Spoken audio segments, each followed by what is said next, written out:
पर्यावरणाचे संरक्षण आणि संवर्धन करण्याच्या उदात्त हेतूने रायगड राष्ट्रीय सेवा योजनेमार्फत औद्योगिक प्रशिक्षण संस्था नागोठणेत वृक्षारोपण कार्यक्रम पार पडला।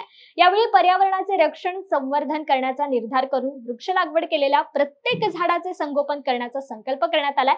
औद्योगिकीकरण म्हणजेच विकास आणि होणारा विकास हा पर्यावरणपूरक कसा असावा याचं उत्तम उदाहरण म्हणजेच वृक्ष लागवड आहे, असं मत भाजपा पेण सुधागड रोहा विधानसभा क्षेत्र अध्यक्ष प्रसाद भोईर यांनी व्यक्त केलंय।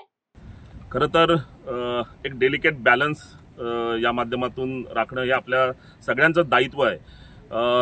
समाजासाठी काम करणारे समाजसेवक झाले, राजकारणी झाले, जे धोरणं राखतात, या प्रत्येकाचं एक दायित्व आहे की विकास हा तर झालाच पाहिजे, विभागाचा विकास झाला पाहिजे, त्या माध्यमातून विविध उद्योग यायला पाहिजे, पण ते उद्योग नेहमी इन्क्लुझिव्ह असावेत की जे घटक या विकासाचे घटक असतील त्या सगळ्यांना याच्यामध्ये सामावून घेऊन आणि त्याबरोबरच पर्यावरणाचा देखील विचार करून की जेणेकरून पर्यावरणाचा देखील ऱ्हास होणार नाही किंवा कोणत्याही प्रकारचं पाणी, वायू, जमीन यांचं प्रदूषण होणार नाही, या दृष्टीने विकास असला पाहिजे। येणाऱ्या काळामध्ये जे काही इथे विकास होणार आहे त्याची ध्येय धोरणे याच दिशेने असावीत असा निश्चित आमचा सगळ्यांचा प्रयत्न असणार आहे।